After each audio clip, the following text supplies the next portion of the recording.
攞辭之後，我決定自己一個人去一場我會記住一世嘅冒險。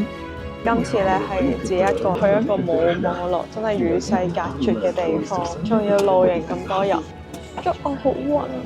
轉咗3次飛機，過咗差唔多15個鐘，終於都到啦，好宏偉啊！終於嚟到呢個與世隔絕嘅島仔索科特拉。好攰啊！坐咗3程機，每個禮拜淨係得1班機可以嚟到，全年咧都唔夠4000個旅客。我喺度格格不入啊！我係呢度唯一一個亞洲嘅面孔，大部分都係呢度本地嘅男人。佢哋見到我自己一個出現，都覺得好神奇。呢度唔支持自由行，冇任何星級住宿，淨係得最原始、真實、毫不修飾嘅大自然。好似去咗一個外星球嘅表面咁啊！佢被譽為地球上最似外星球嘅地方，屬於也門。本島嗰邊嘅戰火咧就冇停過，但係呢座島咧就好似一個世外桃源，封存咗一個從來未被打擾過嘅地球。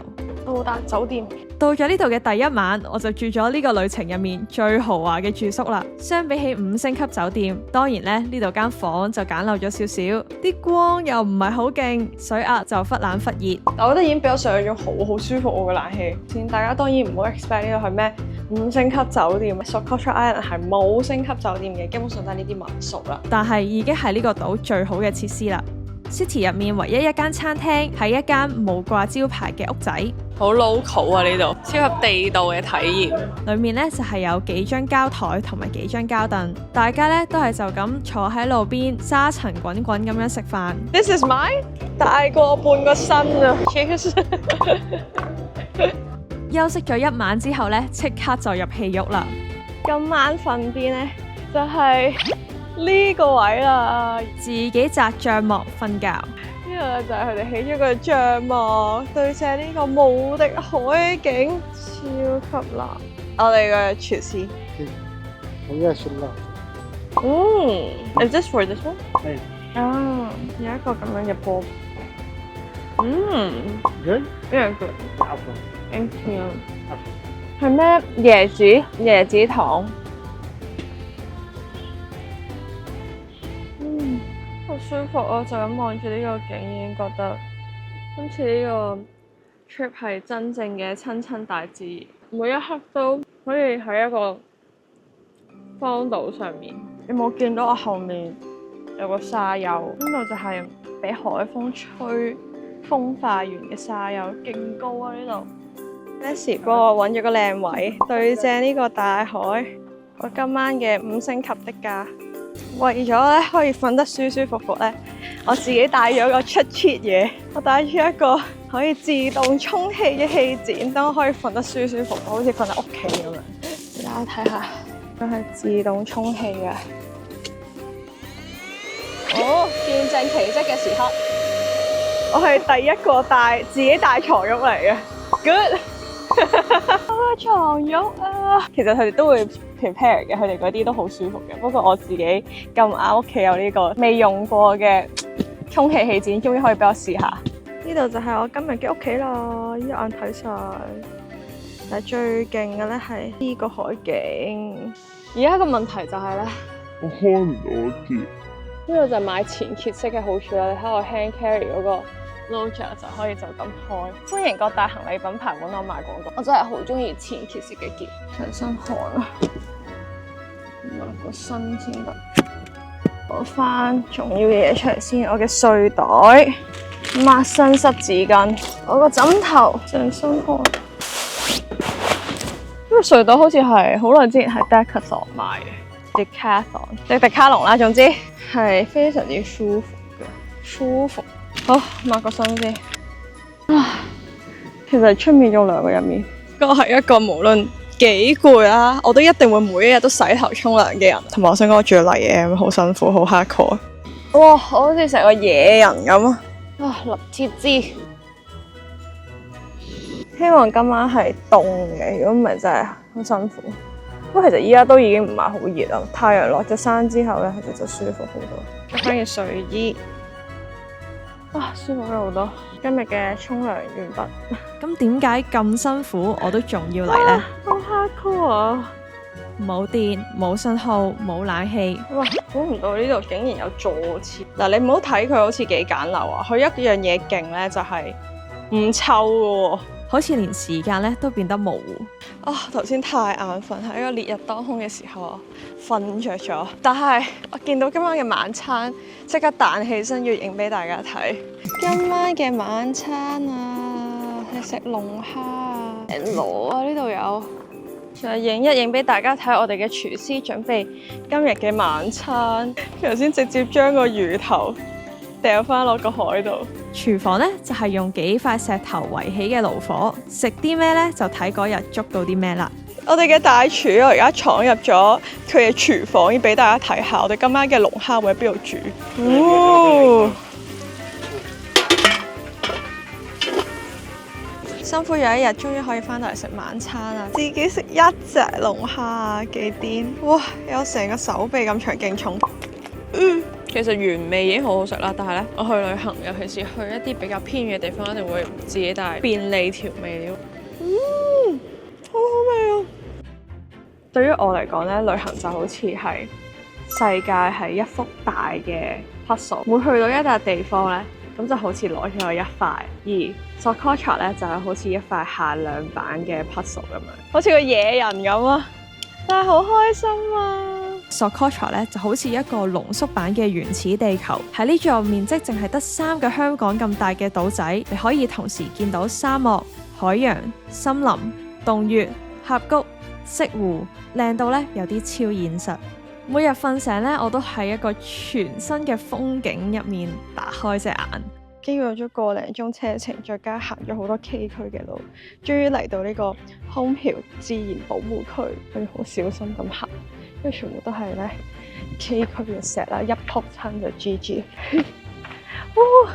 你哋睇下呢度個景，喺空橋嘅 Infinity Pool 浸腳，望住外面嘅山谷同埋海岸線。到咗呢個天然嘅 Infinity Pool。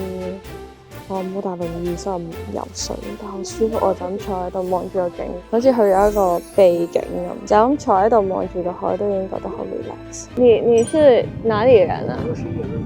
你是也門的人？你要打個招呼嗎？就懂得說普通話。Hello。喺也門遇到比我講普通話更加標準嘅人。對，我是也門的。哇，好厲害！你的普通話真的比我好。你在中國多少年了？差不多5年了。5年？對。我都沒有去過成都。哦，沒去那邊嗎？我沒有去過。你知道也門那邊嗎？我在北方。在北方？對。北方現在不是打仗嗎？還好，現在還好。聽說南邊好像比較安全。那邊也一般般安全。也一般般。或者攀上沙丘，呢個每個沙丘咧都有成2000英尺，勁高。一邊係又細又白嘅沙海，一邊咧就係非常之藍嘅海洋。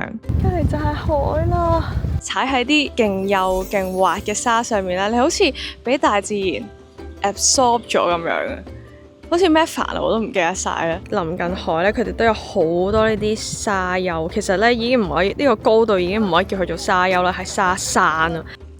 好得眼啊，好舒服啊！真係要自己親眼嚟見過先知道呢個感覺。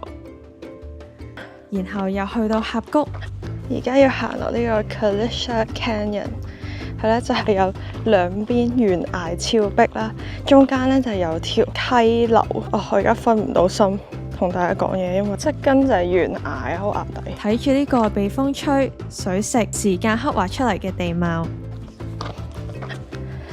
呢啲路好難行，因為係全部都係碎石。當然都係因為我特別唔靈敏個人。行咗咁耐，終於都到啦，好宏偉啊！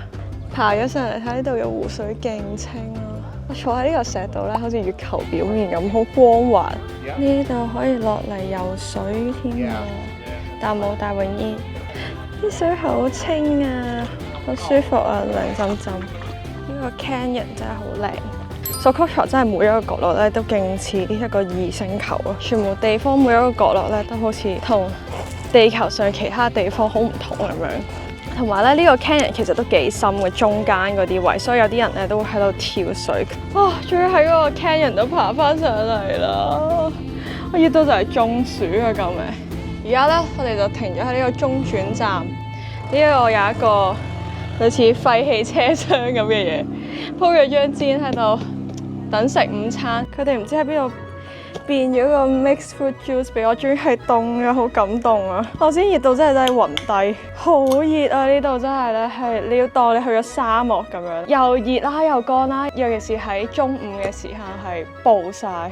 仲要行3個鐘去到呢個洞穴，我就係冇命。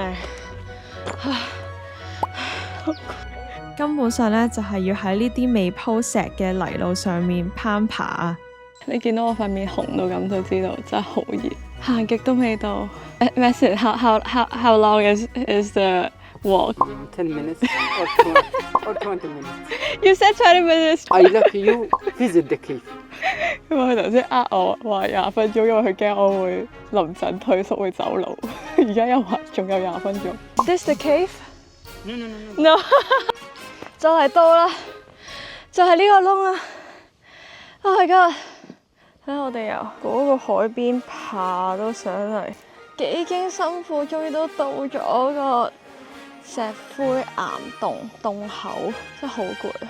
斷斷續續應該爬咗2-3個鐘。入面咧聽講就係有好壯觀嘅鐘乳石，有以前嘅人咧喺度留低嘅石刻。喺呢個山窿入面，體感起碼涼5度啊，舒服好多。頭先咧行上嚟真係暴曬啦，又熱啦，又乾啦，好神秘嘅感覺，開始越嚟越啲陽光照唔到入嚟啦。應該就係鐘乳石啦，好似滴落嚟咁嘅形狀嘅石頭，全部都係好尖嘅，呢啲應該係叫石筍咯。